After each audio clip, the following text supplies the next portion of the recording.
जड़ से अगर पढ़ाई कर ले रही है, क्योंकि आप जानते हैं कि एक पेड़ पौधा को देखे होंगे, चाहे पेड़ को देखे होंगे, उसकी जड़ मजबूत रहता है तो फुंसी भी मजबूत होंगे। उसी तरह अगर जड़ से पढ़ाई करते हैं तो आपका जड़ में के जितने भी बेसिक जो पॉइंट होते हैं सब कुछ आपको स्टडी रहता है, समझ में आ गया रहता है। तो आगे चल के आपको किसी भी मतलब हार्ड से हार्ड क्वेश्चन को आपको करने में कभी दिक्कत नहीं होता है, क्योंकि आपको पता है, क्योंकि जड़ जो होता है ना, बेसिक होता है, वो उसी बेसिक्स पे आधारित ही हम किसी भी क्वेश्चन को सोल्व कर पाते हैं, उसका सलूशन निकाल पाते हैं। तो इसलिए हम चलते हैं सीधे वहां से, उस पॉइंट से हम बात करेंगे कि कभी भी आपको उस बेसिक को पढ़ लेने के बाद आपको कभी दिक्कत ना हो। हम मेन जड़ पकड़ना चाहते हैं, मेन जड़ से हम बात करते हैं। जैसे सपोज दैट हम लोग गिनती की संख्या जरूर जानते होंगे जी, इसको गिनती की संख्या को हम लोग क्या कहते हैं, वास्तविक संख्या, यानी इंग्लिश में अगर कहे तो रियल नंबर कहते हैं। क्या कहते हैं, रियल नंबर। इसलिए चलिए हम रियल नंबर से हम कुछ पॉइंट की बातें करते हैं। जैसे आप लोग गिनती की संख्या क्या क्या चीज देखते होंगे, गिनती की संख्याएं, गिनती की संख्याएं। देखिए गिनती की संख्या जब भी हम लोग पढ़ते हैं तो उसमें क्या देखने को मिलता है, हम लोगों को यही देखने को मिलता है, जैसे 1 2 3 4 5 6 7 8 9 10 डॉट डॉट डॉट अनंत तक की संख्या इसमें हो जाती है गिनती की संख्या में। देखिए अनंत तक की संख्याएं जो होते हैं, अनंत अंक के संख्या के जो निर्माण होते हैं, सो इन्हीं सभी प्राकृतिक संख्याओं के मेल से इन आपको जितने भी इकाई अंक की प्राकृतिक संख्याएं होते हैं, आपको पता है इकाई अंक की प्राकृतिक संख्या कौन कौन होते हैं, 1 2 3 4 5 6 7 8 9, यानी 1 से लेकर के 9 तक की जितने भी प्राकृतिक संख्याएं होते हैं जो एक अंकों की होती है, और इन्हीं एक अंकों की संख्या से ही हम लोग क्या कर देते हैं, यानी किसी अन्य प्राकृतिक संख्याएं जैसे 2 अंक 3 अंक 4 अंक 5 अंक 6 अंक 7 अंक अनंत अंकों की बना सकते हैं। तो इन्हीं इकाई अंक से ही बनता है, और इसमें एक और संख्या जो हो जाते हैं, जीरो शामिल हो जाते हैं। जीरो शामिल होने के बाद इन प्राकृतिक संख्याओं को हम लोग पूर्णांक संख्या भी कहते हैं। पूर्ण संख्या यानी पूर्णांक संख्या, पूर्ण और पूर्णांक। अब पूर्ण और पूर्णांक में आप कहोगे क्या चीज का अंतर है जी, तो पूर्ण और पूर्णांक में क्या होता है, सिर्फ क्या होता है, पूर्ण संख्या में क्या होता है, जीरो आ जाते हैं, बल्कि पूर्णांक संख्या में क्या होता है, ऋणात्मक और धनात्मक संख्याएं दोनों होते हैं, और पूर्ण संख्या में सिर्फ क्या होते हैं, धनात्मक संख्या होते हैं। तो आई होप आपको समझ में आ गया होगा। आगे चलते हैं।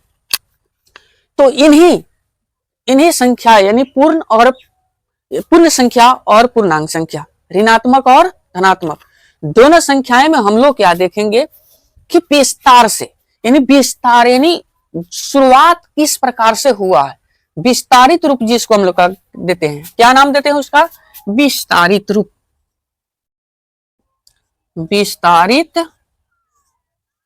रूप के नाम से हम लोग जानते हैं। किस रूप के नाम से जानते हैं, विस्तारित रूपों के नामों से जानते हैं। विस्तारित रूप क्या होता है, आपको अभी हम कुछ संख्याएं लिख के आपको एग्जांपल फॉर देते हैं।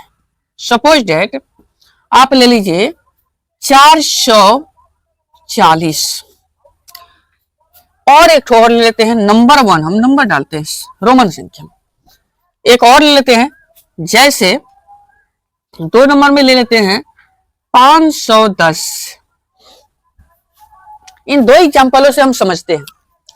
आप जरा बताएंगे कि 440 या 510 जो संख्या है किन संख्या से निर्माण हुआ है, इसका किन संख्या के निर्माण हुआ है। पहले हम इसको विस्तार के रूप देते हैं, विस्तारित रूप में बना देते हैं, और विस्तार के रूप में जब हम जान जाएंगे ना तो हमको खुद समझ में इस बात को आने लगेगा।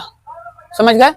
जैसे देखिए ये 440 माइंड में जरा सोचिए क्या क्या चीज मिलकर बना है, इसको तोड़िए। यानी इसमें क्या होगा 400, यानी 4 गुने 100,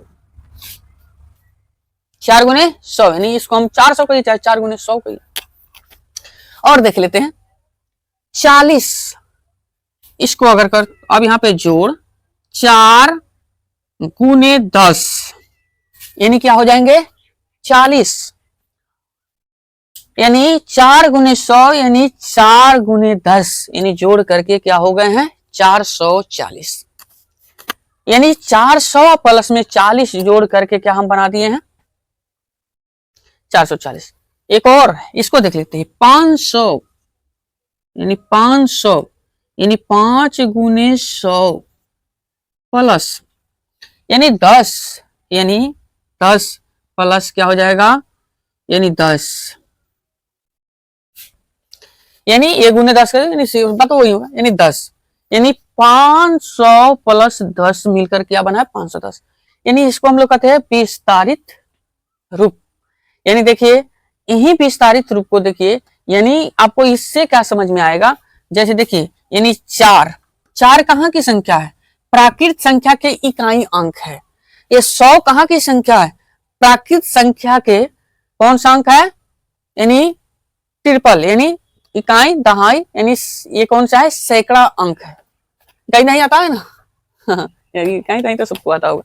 यहाँ पे देखिए यानी 4 कहाँ के फिर यहाँ पे है प्राकृत संख्या का इकाई अंक है, 10 कौन सा है प्राकृत संख्या के दहाई अंक है। फिर उसी तरह 5 देखिए कौन सा है इकाई अंक है, और 100 कौन सा अंक है सैकड़ा अंक है। यहाँ पे देखिए 10 कौन सा अंक है दहाई अंक है। चलिए हम कुछ छोटा सा स्मॉल से लेके देख लेते हैं, जिससे आपको और भी बेहतर समझ में आ जाए। सपोज दैट यहाँ पे 3 नंबर हम दे देते हैं 25, इससे भी छोटा कर दे क्या, आप कहोगे नहीं सर हो गया बस रहने दीजिए, और भी छोटा नहीं कर देते हैं बबुआ। जैसे हम ले लेते हैं 12, कहिए और छोटा कर दीजिए, अब नहीं ना दिक्कत है।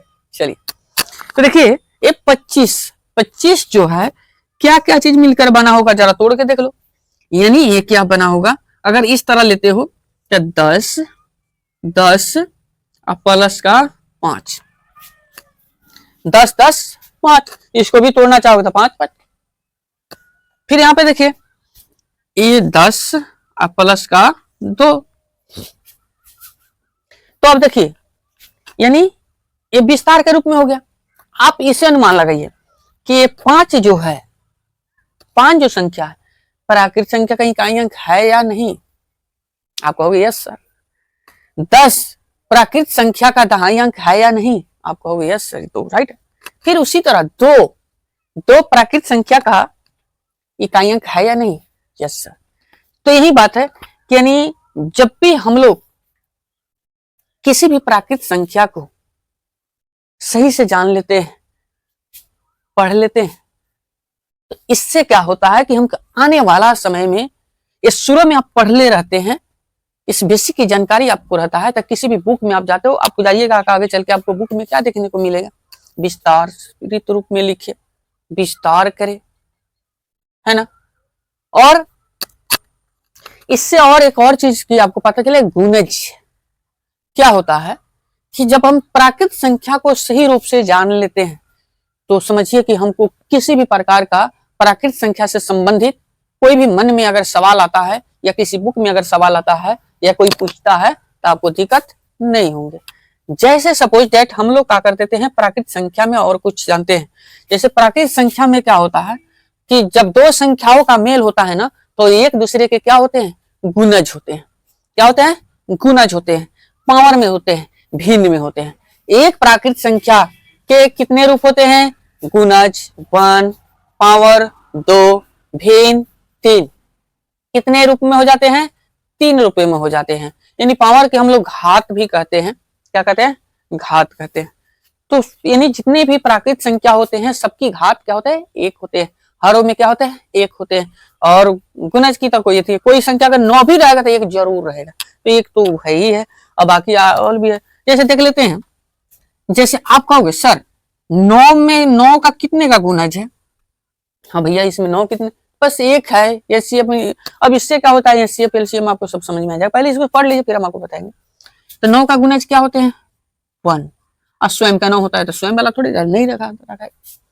अब देखिए, लेकिन वहीं आप दहाई अंक में चले जाते हो तो इकाई अंक है, दहाई अंक में जाओगे तो कुछ आपको भिन्न देखने को मिलेगा, भिन्न भिन्न प्रकार के मिलेगा। जैसे देखिए 10 को हम ले लेते हैं, 9 के बाद में 10। आप कहोगे सर 10 कितने का गुणज है, तो आप कहोगे कि हाँ सर वही है, हम कहेंगे कि कितना है, 1 का।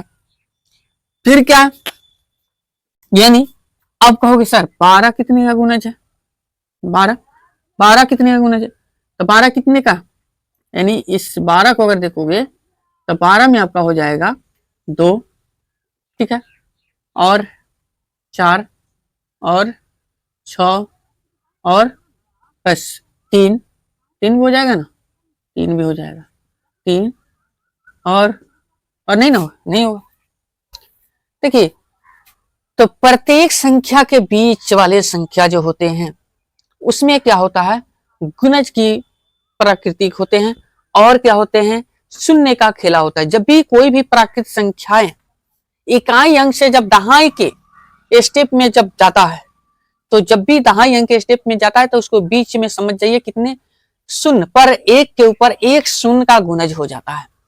गुणज मतलब कि मेल समझिए, गुणज नहीं किए मेल कहिए कि आपको समझ में आएगा।